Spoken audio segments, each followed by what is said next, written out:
Ozempic, Mounjaro, Wegovy, ZepBound. What are these peptides and should Christians be using them? What's up, guys? My name is Coach Alex VanHouten, exercise scientist and faith-based health coach who helps Christians over the last 20 years make the most out of the body God's given them. And if you want to dive more into my work, you can find that here on the Faithful Fitness podcast, or you can join our free community. You'll find the link in the show notes below. So let's talk about peptides. What do you need to know about making this a part of your health and fitness program? We're going to cut through all the noise and all the marketing and see what the science says about whether or not this is a useful and wise thing to make a part of your faith-based stewardship program for your body. If you've heard about one of these medications, or maybe it's been recommended to you by your doctor or even a friend, I want you to know everything you need to know to make a wise decision about what's right for your body and right for your health journey. The first thing we're going to cover today are what are peptides. By what mechanisms are they working in the body to create some of these really positive benefits we're seeing and some of those negative side effects that should be considered before using them. Second, we're going to be talking about whether or not peptides have any place in a faith-based program for the body. Is it helpful for stewardship? Is there any way to make this a part of my program that's not vanity? We'll be discussing that as well. And third, we're going to be talking about the things that you need to be asking your doctor in order to make this a part of your program if it's the right fit for you. So let's get started. First, what is a peptide? As an exercise scientist, I love the science. I'm going to try to make this as simple as possible. Peptides are basically natural compounds that our body creates that are chains of amino acids, and they signal things in the body. You could think of them as kind of like a stoplight in the body. The intersections of the body come together and the liver's trying to talk to the brain. It's like, hey, whoa, hold up. Or hey, let's go a little faster. Or whoa, slow down. These peptides are signals on the inside of the body that help certain things in the body speed up and certain things in the body slow down or even stop. And the two peptides people are talking about when they reference Ozempic or Mounjaro or ZepBound are the GLP1 peptides, that's a glucagon-like peptide 1, GLP1, or GIP, which is the glucose-dependent insulinotropic polypeptide. I know, it's a mouthful.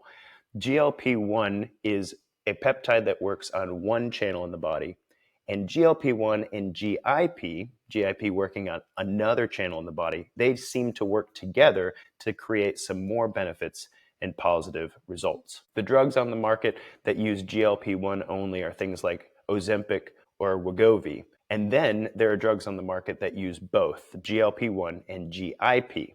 Those are the drugs like ZepBound or Mounjaro. I know that sounds really complicated, but just know the GLP1s are called semaglutides, and then the GLP1GIP, those are called tirzepatides. And when talking to your doctor about which one of these might be right for you in your program, it's important to know that there's a difference. I guess this is as good a time as any to say, I am not a doctor. The rest of this video is intended for your information purposes only, not medical advice. When it comes to understanding whether or not semaglutide or tirzepatide should be a part of your program, you should definitely be talking to your doctor. So we know some of the jargon around peptides. How do they actually support health and fitness or weight loss?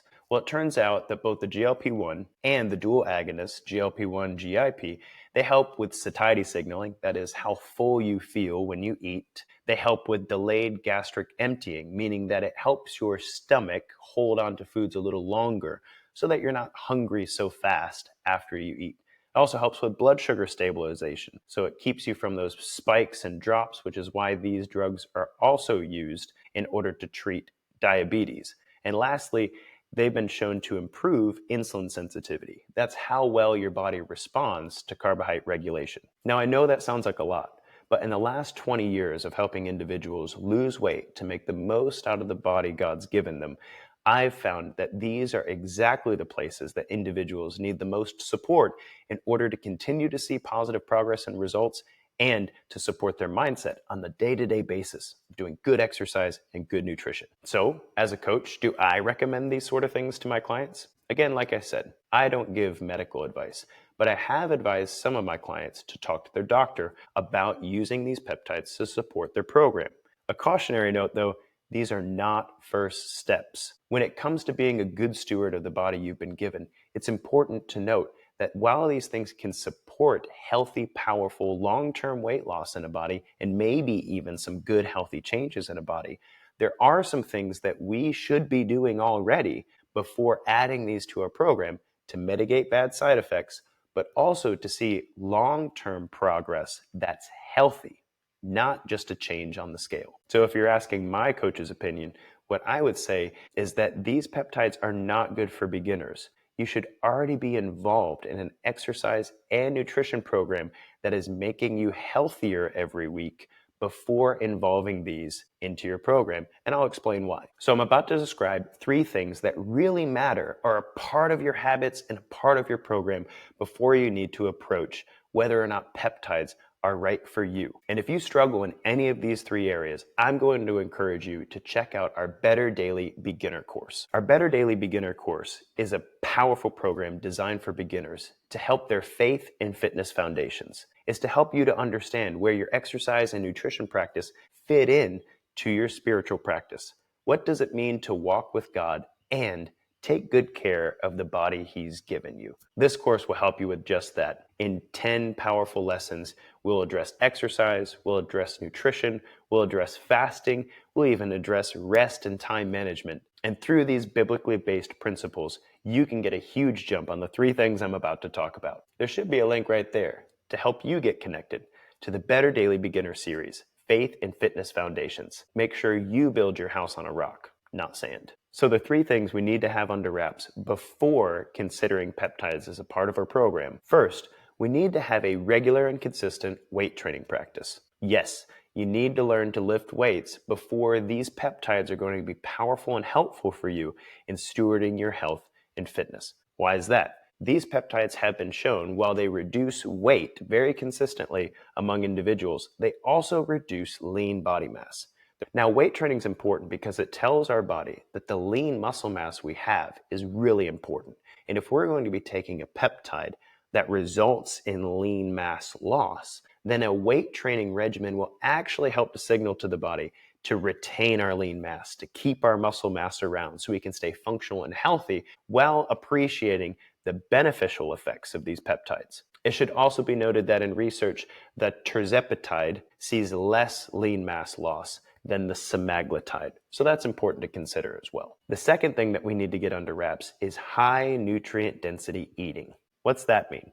Well, both of these peptide paths will result in less consumption. You'll feel fuller longer. Sometimes you might wrestle with nausea. A lot of times you might not feel like eating at all. And that's not necessarily a bad thing as long as the food we eat has lots and lots of nutrients to feed our metabolism. Just because we are not hungry for something doesn't mean that our body doesn't need nutrients from our food. And so while we're eating less and less food, it makes the food we eat paramountly important. And so we need to be focused on eating things that are high in nutrient density, lots of polyphenols, lots of vitamins and minerals.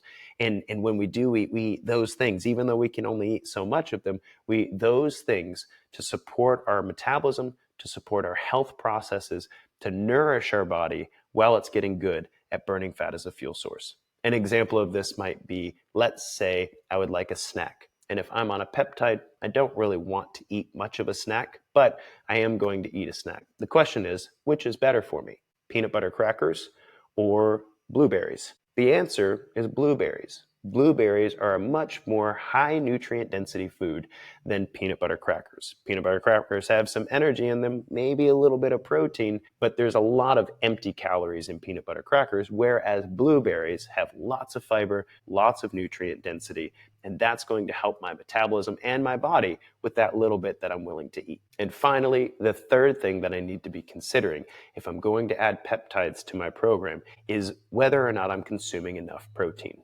Remember that lean body mass loss is very significant in both the GLP1 and the GLP1GIP peptides. And the primary way that I can support my body and help it to hold on to lean body mass is to consume adequate grams of protein. Now, the clients that I've worked with who have used ZepBound or Mounjaro in their program have reported that they really don't feel like eating much at dinner time or lunchtime or even breakfast. And so it's extremely important that they start with good protein, something like eggs or chicken or fish, to make sure that they're getting protein before they feel too full to consume any more food. Again, this practice on a regular basis will help individuals see very positive and beneficial results from these peptides while mitigating some of those less desirable results, like lean muscle mass. So I can hear you saying, hey, Coach Alex, that was a lot. Here's a quick review. If you're considering making peptides a part of your program to see whether or not that would be beneficial for you, it's very, very important that you've already established these 3 very powerful habits. 1, weight training consistency. 2, high nutrient density eating.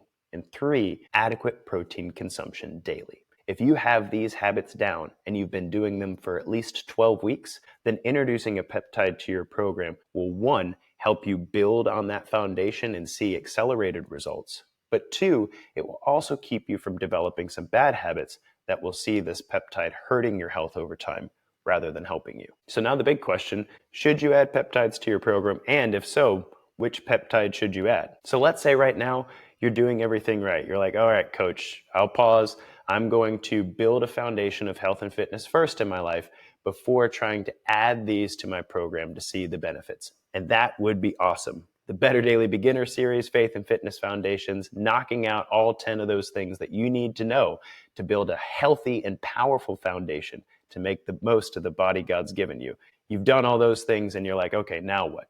Well, I need you to talk to your doctor because there's an important few decisions that need to be made here and some negative effects that you should know about before starting peptides into your program. So while you're talking to your doctor, you should ask, 1, should I be on a semaglutide or should I be on a tirzepatide? Semaglutides have been around a lot longer. They seem to have less intense negative gastric effects, meaning less nausea, less diarrhea, that sort of thing. However, they also seem to have some of the increased incidence of more severe effects like pancreatitis. Another negative on the semaglutide side is increased muscle loss versus those tirzepatides. On the other hand, the tirzepatides seem to have slightly more intense gastrointestinal issues like nausea or diarrhea. Those would be considered minor side effects. But in the research, it also shows that if you have a family history of thyroid disease, like thyroid cancer, or if you're currently being treated for something like hypothyroidism, it's really worth speaking to your doctor about whether or not that pathway would increase your major and negative side effects. At the end of the day, you, your doctor, and your insurance will have to figure out which one of those are the best fit for you. When it comes to peptides, one size does not fit all. It's so important that you have the support you need to make a wise decision and to monitor the positive benefits while mediating those negative side effects. So what now? Well, by now, I hope you have all the information you need to know where you need to start with regard to adding peptides as a part of your health and fitness program to be a good steward of the body God's given you. You might need to start at square one by first adding good exercise and good nutrition practices to your day-to-day before considering making peptides a part of the process. Again, I would refer you to our Better Daily Beginner Series, Faith and Fitness Foundations, to give you a strong and powerful starting point to be able to add something like peptides to your practice. Or you might be at the step where you need to have a conversation with your doctor about whether or not peptides are right for you given your medical history and which one of those peptide classes would be the most beneficial. Whatever step you're on, I want to pray with you about your decision to make peptides a part of your practice. So bow your head and repeat after me. Father God, thank you so much for this body you've given me. I want to learn how to be a good steward of it. I need you to teach me how to make the most out of the body you've given me. Lord, please teach me on a daily basis to exercise well and to feed myself well. And that's not an easy process, and I've struggled with it in the past. And Lord, I pray that if peptides need to be a part of my program, that you'll give me wisdom, clarity, and peace. I pray that what I do with my body glorifies you. Thank you for drawing near to me. In Jesus' name, amen. Thank you so much for joining me for this episode of the Faithful Fitness Podcast. I hope you'll share it with somebody in your life who needs to hear it and that would benefit them. Also, if you have questions and you need to reach out and ask something about your program, you can find me in the Better Daily community, and you can find the link in the description below to join us for free. Until next time, this has been Coach Alex VanHouten on the Faithful Fitness Podcast. Train hard, pray even harder. Hey, if this episode helped you, share it with someone who needs to hear it. And don't forget to subscribe and leave us a raving review so more people can find Faithful Fitness. Oh, and my dad's new devotional is almost out now. You can grab a copy for yourself and then join our free community at Better Daily by clicking on the links in the show notes below. We all have a cross to carry, but it's lighter when we do it together. So check out both links in the show notes. Don't be a big mo Bob, just do it. Until next time, don't forget, train hard and pray even harder.